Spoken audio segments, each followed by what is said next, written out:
ओम सर्वमंगलमांगल्ये शिवे सर्वार्थसाधिके शरण्ये त्र्यंबिके गौरी नारायणी नमोस्तुते। ओम ओम श्री गणेशाय नमः। ओम ऐं सरस्वत्यै नमः। ओम श्री सद्गुरुवे नमः। ओम। समय आ रहा है नवरात्रियों का, और बाहरी रूप से अगर आप देखते हैं तो उसमें प्रकृति को गर्मी भी ज़्यादा नहीं होती है, ठंड भी ज़्यादा नहीं होती है, नदियों का जल शांत हो जाता है, चारों ओर हरियाली रहती है, पुष्प खिले रहते हैं। और ऋषि मुनियों ने हमारे इस समय को चुना हुआ है नवरात्रि पूजा के लिए, और कहीं आगे पीछे ना हो जाए इसलिए उन्होंने बीच में एक 34 महीने के बाद में अधिक मास निकाल दिया है कि जिससे कि नवरात्रि या जो भी हिंदू धर्म के त्यौहार हैं केवल अपने उसी समय के अनुसार हों। यानी कितनी बड़ी उनकी योजना है, कितनी बड़ी अंतर्दृष्टि है उनके पास में।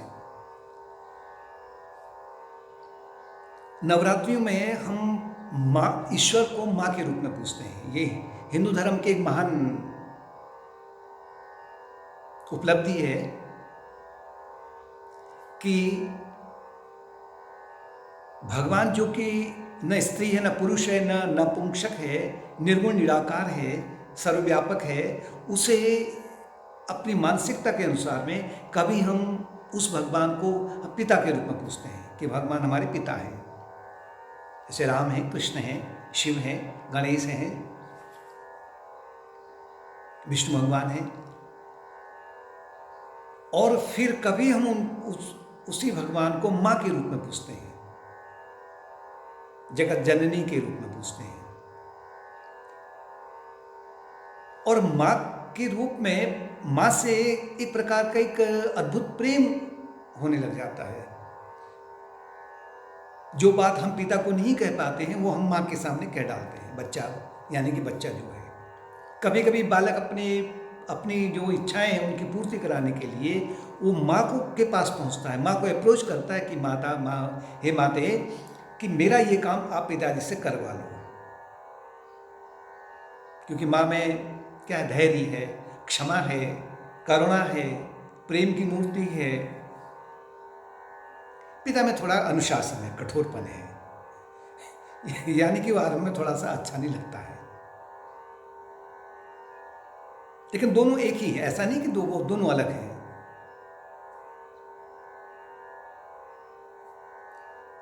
और सामान्य जन्म में यानी कि जो भौतिक माँ और पिता होते हैं, वो हो सकता है कि कभी हमारे जो पिताजी हैं वो माँ का कार्य करता है, क्योंकि माँ उस समय में मतलब कोमल हृदय वाले होते हैं, माँ यानी पिताजी, और माँ थोड़ा अनुशासन में रहती है या कठोर हृदय वाली रहती है कि बालक को कि मुझे सुधारना है। तो वहाँ पर हम पिताजी के पास पहुँचते हैं कि माँ से मेरा ये काम करा दो। यही दुर्गा सप्तशती में भक्ति इस बीच में ईश्वर को माँ के रूप में पूजता है। और ये नवरात्रि के बीच में संपूर्ण जगत जननी मई बन जाता है। माँ के गुणगान ही गाए जाते हैं। दुर्गा सप्तशती का जो भाग है, वो अंश है, वो है मार्कंडेय पुराण का, और इसे हम दुर्गा सप्तशती है, चंडी पाठ है इत्यादि के नाम से भी जानते हैं, जिनके रचयिता हैं वेद व्यास, जिन्होंने असंख्य, यानी कि हम करोड़ों में नहीं कर सकते हैं, असंख्य संख्या में उन्होंने श्लोकों को रचा हुआ है, और वो भी गहराई से, गंभीरता से रचा है।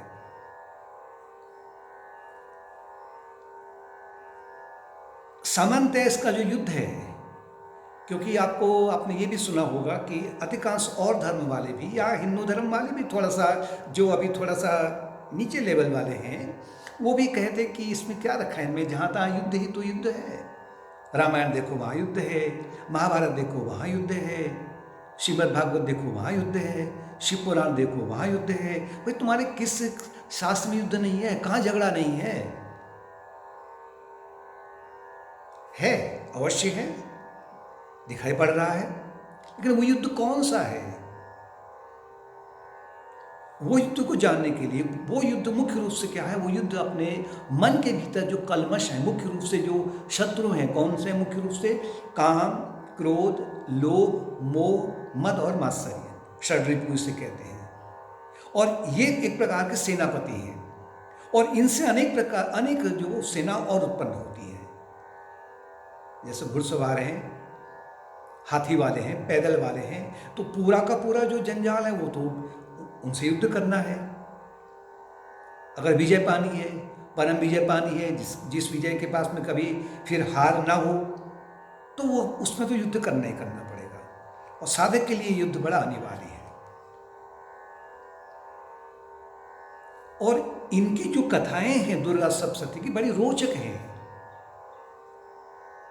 सामान्य जन के लिए तो वो प्रकार की रोचकता तो लाती हैं, लेकिन उनमें भक्ति का संचार भी करती हैं धीरे धीरे। ये नहीं कि भक्ति का संचार नहीं करेंगी वो सामान्य रूप से उनको सुनने पर भी, लेकिन अगर इनका जो है ना गूढ़ अर्थ है, जो अंतर्दृष्टि है, वो हमें प्राप्त हो जाए। प्राप्त किससे होगी? हमें गुरुजन से प्राप्त होगी। स्वयं अगर इनका अध्ययन कर लें तो वो हमारे जो है वो जो मोती हैं गहराई में जो सागर की, उनको हम नहीं पा सकते हैं। इसके लिए हमें गुरु की आवश्यकता होती है। और गुरु कौन है? गुरु होना चाहिए। अगर गुरु मिल गए, मतलब गुरु तो होना यही चाहिए। अगर हमें ब्रह्म क्षोत्रिय और ब्रह्मनिष्ठ गुरु मिल गया तो ये असंभव है कि आपकी उन्नति ना हो, क्योंकि वो अपने गहराई से या अंतर्दृष्टि से वो उसके इन शास्त्रों के जो अर्थ है उसका जो उसमें अंतर्दृष्टि निकाल के हमारे सामने देते हो। फिर आप ये नहीं कहते हो कि मैं इनका युद्ध किस प्रकार का, आपको आनंद आता है इन कथाओं को सुनने के बाद में फिर। और जितना ज़्यादा आप इन कथाओं का श्रवण करेंगे, यानी कि आप गुरुमुख से श्रवण करते हैं, तो जितनी बार आप श्रवण करेंगे उतना ही अधिक आपके ही भीतर से अब मोती निकलने लग जाते हैं, यानी सद्गुण विकसित होने लग जाते हैं। तो हम कह रहे थे कि ब्रह्मनिष्ठ और ब्रह्मक्षोत्रिय। ब्रह्मनिष्ठ का तात्पर्य है कि जो ब्रह्म में स्थित है, स्थित प्रज्ञ है। गीता में दूसरे अध्याय में 55 से लेकर के 72वें श्लोक तक स्थित प्रज्ञ या ब्रह्मनिष्ठ की परिभाषा बता रखी है। यानी कि जिसने जन्म और मृत्यु के चक्र को तोड़ लिया है, जो मुक्त हो चुका है, जिसने इस जीवन संग्राम को, जो महायुद्ध है, महाभारत का युद्ध जो है या जो जीवन संग्राम है, इसमें उसने विजय पा ली है। और उसने अपने अनेक जन्मों से इसका प्रयास किया हुआ है। और वो अथक प्रयास से जब वो इस युद्ध को जीत लेता है, विजय प्राप्त हो जाती है, फिर उसकी हार नहीं होती है, क्योंकि ये जो विजय है ये स्थायी होती है।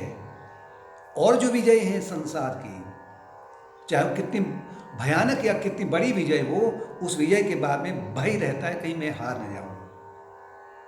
इस विजय की ओर जो बढ़ता है तो वो हारने का उसे कोई भी भय नहीं रहता है।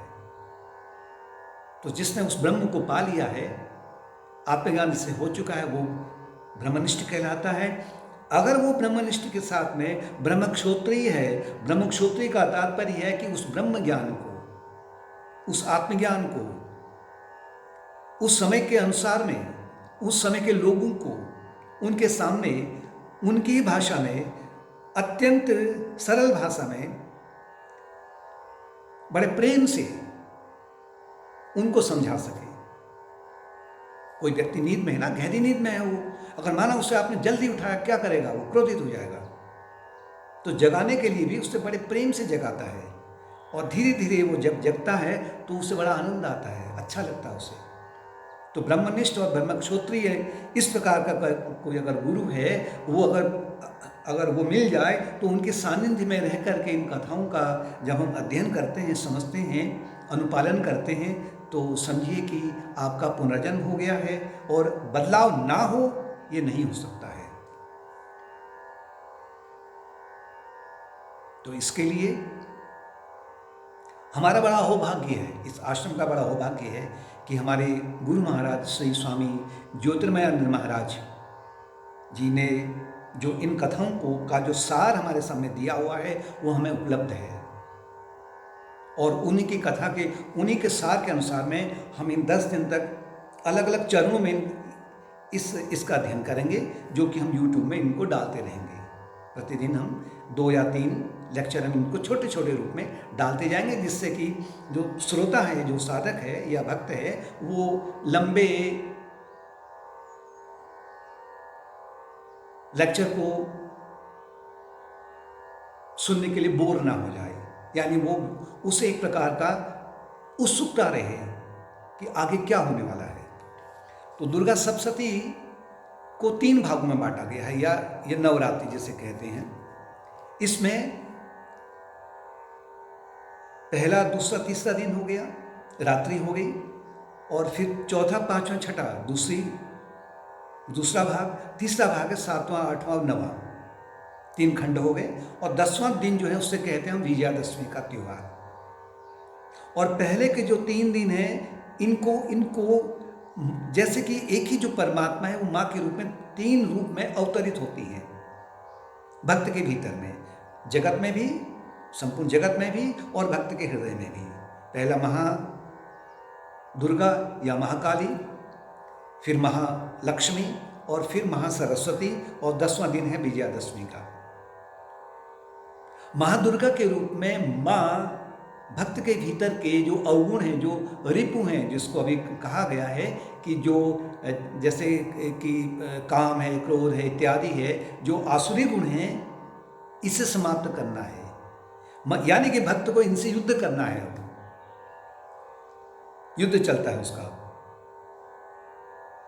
साथ साथ में माँ जो बाधाएं उनको भी हटाती हैं, और बालक को वो बड़े प्रफुल्लित होकर करके बालक की रुचि के अनुसार में उसकी अंगुली पकड़ के जैसे कि माँ आगे को बढ़ा रही है। क्योंकि जो दुर्गा सप्तशती है इसे हम शक्ति पूजा भी कहते हैं। शक्ति पूजा का तात्पर्य कुंडलिनी योग से है, कुंडलिनी शक्ति कहते हैं।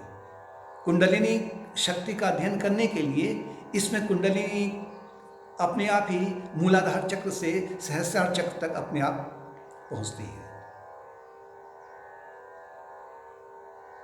दुर्गा सप्तशती में माँ अपने भक्त को या बालक को अज्ञान से ज्ञान की ओर, अंधकार से प्रकाश की ओर, बंधन से मुक्ति को ले जाती हैं, जहाँ अंत में भक्त यानी जीवात्मा और परमात्मा दोनों एक हो जाते हैं, माँ एक हो जाती है, दोनों में कोई अंतर नहीं है। इनके बीच का जो माध्यम है, जो महान श्रेष्ठ माध्यम है गुरु, वो इसमें एक बहुत बड़ा अभिनय करता है। तो पहला जो पहले के 3 दिन है, इसमें भक्त को अपने भीतर, माँ भक्त के भीतर के अवगुणों को दूर करती है, बाधाएं दूर करती है। और फिर जो तीसरा, चौथा, पांचवा, छठा दिन है, इसके बाद में महादुर्गा ही या वही माँ फिर महालक्ष्मी के रूप में अवतरित होती है प्रतीकात्मक रूप से। जब भी हमारे अवगुण दूर होंगे, उसी के अनुसार में हृदय से दैवी गुण का प्राकट्य होगा। जैसी बादल आकाश में हटेंगे, उसी के अनुसार में सूरज का जो प्रकाश है या चंद्रमा की जो चांदनी है, वो अपने आप उसी के अनुसार में उसका अनावरण होगा। तो महालक्ष्मी का तात्पर्य है कि भक्त के हृदय से वो दैवी गुणों को प्रकट करती है, दैवी गुणों को विकसित करती है माँ। इसलिए उनको कमल के पुष्प में और लाल परिधान में और अनेक आभूषण के रूप में दिखाया है। और फिर वही जब दैवी गुण विकसित होने लग जाते हैं, तो उसी के अनुसार में फिर वही परमात्मा या माँ फिर महालक्ष्मी, महासरस्वती का अभिनय करती है भक्त के हृदय में। जिनका परिधान श्वेत है, सफ़ेद वस्त्र हैं उनके, हंस उनका वाहन है, हाथ में उनकी वीणा है, सफ़ेद कमल में विराजमान है। तात्पर्य है कि अब वो दैवी गुणों से परिपूर्ण होने के बाद में उसमें अब फिर ज्ञान का प्राकट्य होने लग जाता है, जिसे आत्मज्ञान कहते हैं, जो कि विजयादशमी की ओर ले जा रहा है ये मार्ग। और अंत में 10वां दिन जो है उसे कहते हैं विजयादशमी, यानी कि फिर अंत में वो इन शत्रुओं पर, ये महान युद्ध है उसके जीवन का युद्ध है, इस युद्ध में वो जब विजय प्राप्त कर लेता है तो उसे विजयादशमी के रूप में मनाया जाता है। और ये युद्ध निरंतर, ऐसा नहीं कि जो कह रहे हैं कि आपके हिंदू धर्म में ये झगड़ा चल रहा है, प्रत्येक के हृदय में कोई भी प्राणी हो, मुख्य रूप से जो मनुष्य है, चाहे किसी भी जाति में हो, किसी देश में हो, किसी भी धर्म में हो, उस प्रत्येक के हृदय के भीतर में युद्ध निरंतर चल रहा है। लेकिन वो युद्ध धर्म का युद्ध नहीं है, माँ की सहायता वाला युद्ध नहीं है। उसमें अनेक बार वो पराजित हो जाता है और फिर जन्म और मृत्यु के चक्र में भटक जाता है। तो इसलिए हम प्रयत्न करेंगे कि इसको आगे को हम दुर्गा सप्तशती को पूर्ण रूप से 9-10 दिन के भीतर में पूरा हम भक्तों के सामने इसको रख सकें। ओम शांति शांति शांति।